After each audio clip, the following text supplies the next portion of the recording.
pergaulan yang berlebihan, yang ni pun satu benda yang memang boleh meliarkan hati, mengubah hati manusia. Kita tengok dulu apa dia sebut. Pergaulan yang berlebihan merupakan penyakit yang mengundang berbagai-bagai perkara keji kepada hati.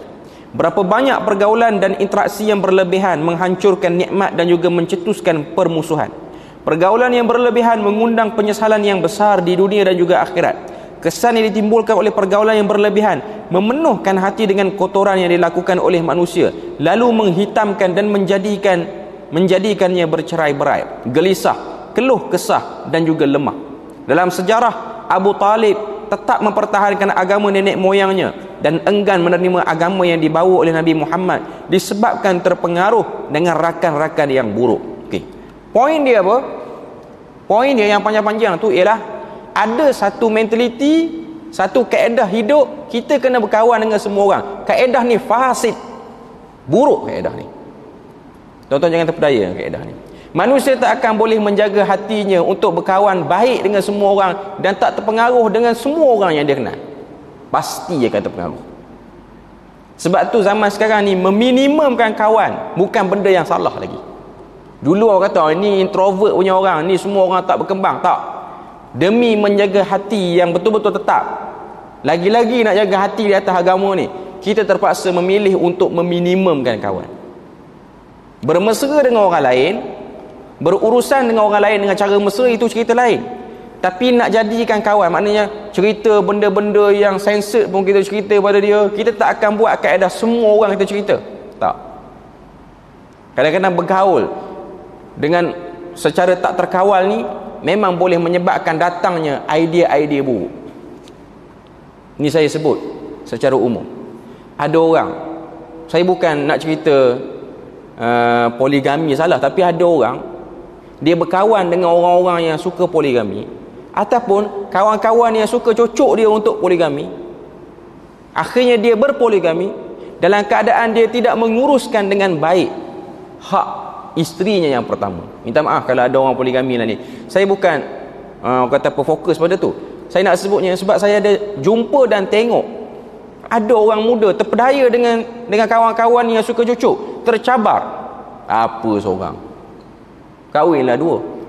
Ni beban atas belakang ni, beban tanggungjawab yang tidak tertunai dengan baik. Sanggup ke? Okey ke nak bawa depan Tuhan? Tak salah, poligami tu tak salah. Okay. Tapi ada orang telah berpoligami dalam keadaan dia tidak mampu kerana terpengaruh dengan cucukan kawan-kawan di kiri dan kanan, yang juga mereka tu pun belum selesai tanggungjawab dia orang. Ini benda. Bahkan Dr. Yusuf Al-Qaradawi pernah sebut dalam kitab Fiqh Aulawiyat daripada isu monogami dan poligami ni. Orang ramai tuduh dia anti poligami. Ulama yang mengikut cara hidup barat, orang tuduh dia dulu almarhum. Tapi dia bawa tentang realistik, iaitu berapa ramai orang yang tidak mampu mengurus. Poinnya ialah kita kena sedar. Betul lah ada orang kata ni ramai perempuan yang tidak, orang kata apa, tidak terjaga hak-hak dia. Nak jaga, nak tolong orang perempuan tak semesti kahwin dengan dia. Mana boleh suruh isteri kita yang dah ada untuk salurkan bantuan pada dia. Tak perlu kahwin dengan dia. Kadang-kadang tertipu antara syahwat dengan nak tolong. Inilah realiti yang berlaku. Kadang-kadang dapat kawan-kawan yang merosakkan ni, dia akan menjerumuskan ke arah tu. Dia tak boleh nak beritahu benda prioriti. Orang yang suka puja dan puji melampau ni, suka jack lah istilah orang kita ni. Suka jack ni, perangai suka jack dan mulut manis ni ialah kawan yang tuan-tuan kena buang dalam tong sampah, pijak lagi ke atas. Ini ialah kawan yang merosakkan. Sangat bahaya. Dia akan meliarkan kita. Inilah realiti. Sebab tu para ulama dahulu, para salaf, mereka sangat minimum dalam bergaul dengan orang.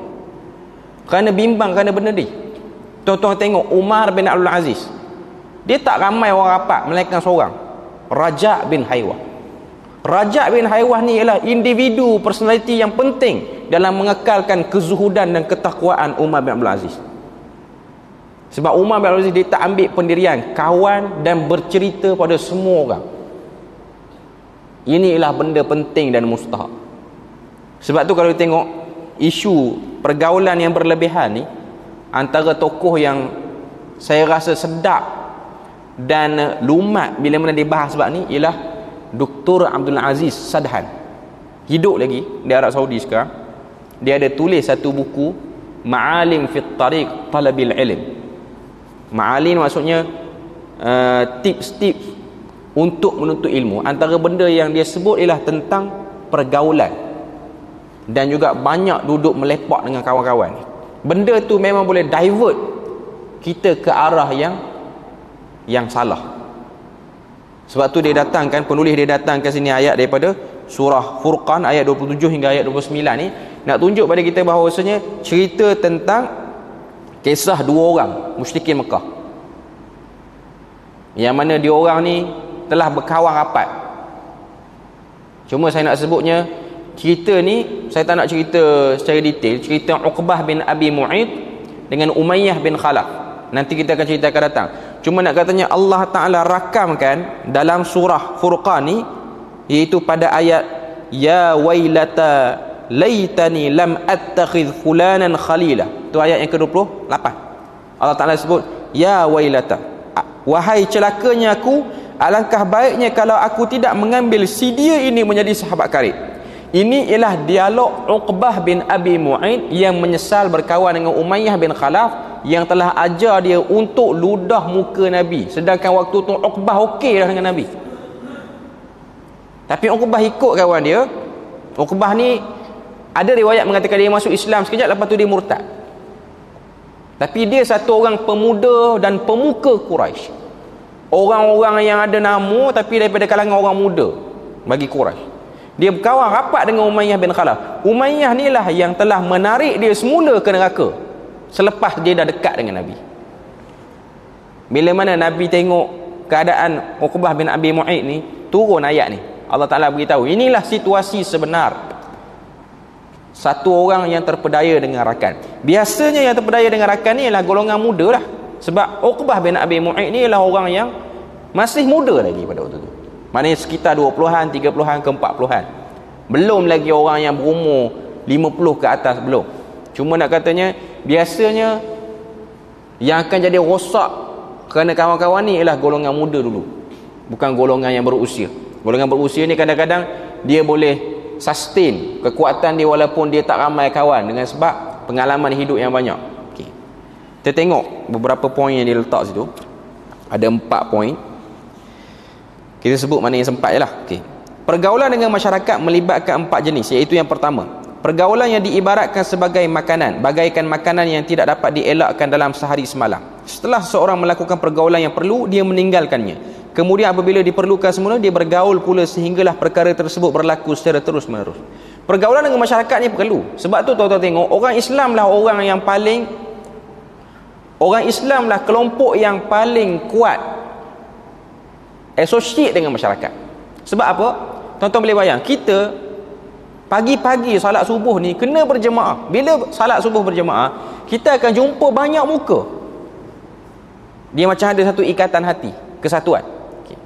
Secara umum, ni dipanggil bergaul secara umum. Nak cari kawan, nak cari kenalan, carilah di masjid. Bukan cari di tempat-tempat yang mengarut, bukan cari di majlis tertentu, di acara tertentu, bukan. Sebab tu Islam pagi-pagi sebelum buat apa-apa, sebab biasanya orang salat subuh ni sebelum dia ambil breakfast pun orang datang tu. Sebelum buat apa-apa, sebelum makan apa, datang masjid, jumpa orang di sini, ikut orang. Nak kata benda tu penting, tapi carilah di tempat yang betul. Okay. Yang kedua, pergaulan yang diibaratkan bagaikan ubat kerana diperlukan di saat perlu sahaja. Selagi mana seseorang itu berada dalam keadaan sehat, dia tidak perlu bergaul dengan masyarakat. Bila mana dia ada problem, dia bergaul dengan masyarakat. Ni bukan ambil kesempatan, tapi nak jaga hak, supaya bila mana terlalu rapat, kita ni payah nak berurusan pada benda-benda sensitif. Nak buat ni sangkut sebab takut dia terasa nak sebut itu ini, melainkan kita dah ada kejelasan. Sebab tu orang yang berkawan ni dia kena ada satu sikap, dia kena banyak transparent pada benda-benda yang dia tak puas hati, supaya dia tak jadi beban. Dia simpan ni, dia jadi beban. Dia kena bagi tahu, aku rasa tak betul benda ni, bagi tahu. Dan benda tu kena declare daripada awal lagi. Okay. Poin yang ketiga, pergaulan yang diibaratkan bagaikan penyakit mengikut perbezaan martabat, jenis, kekuatan dan juga kelemahannya. Yang ini bergaul yang dah melalaikan, iaitu pergaulan-pergaulan yang melepak apa semua ni. Sebab tu dalam hadis riwayat Bukhari, Nabi larang kita ni daripada bercakap ataupun bersembang lepas pada solat Isyak, sebab dia akan melahirkan pergaulan yang tidak sihat. Tapi itulah, hatta orang agama pun tidak kurang hebatnya terlibat dalam bab ni. Maknanya sepatutnya kita yang orang belajar agama ni lah yang paling kurang melepak malam. Tapi orang belajar agama lagi hebat melepak malam. Orang biasa sampai ke 12 dia bantai pukul 3 pagi. Kadang-kadang ada ustaz-ustaz yang jenis perangai macam tu. Ustaz pun tak boleh pakai dalam bab ni. Cuma nak kata inilah benda yang kita kena sedar. Saya sebut secara umum lah, hatta pengajaran pada diri sendiri. Kadang-kadang kita jumpa orang ni seronok sangat, sembang sampai nak dekat dengan subuh. Ini antara contoh-contoh yang buruk kepada masyarakat sekiranya dilakukan oleh orang agama. Okay. Yang keempat, pergaulan yang diibaratkan bagaikan menjerumuskan diri ke lembah kemusnahan dan kebinasaan.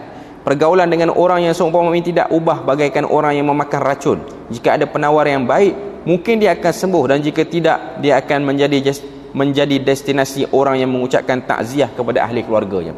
Nak katanya, yang ni yang paling buruk lah. Dah tahu orang tu problem, masih lagi nak berkawan. Ni ada sebahagian orang pun macam ni juga. Dah tahu orang ni dari segi pengurusan problem, janji tak lekat, apa semua tak boleh pakai, masih lagi manis mulut, masih lagi okey nak berurusan dengan orang macam ni. Sehingga orang yang dah teruk perangai ni, dia rasa betul apa dia buat, dengan sebab ada lagi orang nak berkawan dengan dia. Sebab tu dalam agama ni dia ada juga konsep al-hajr, iaitu boikot kepada orang yang bermasalah ni.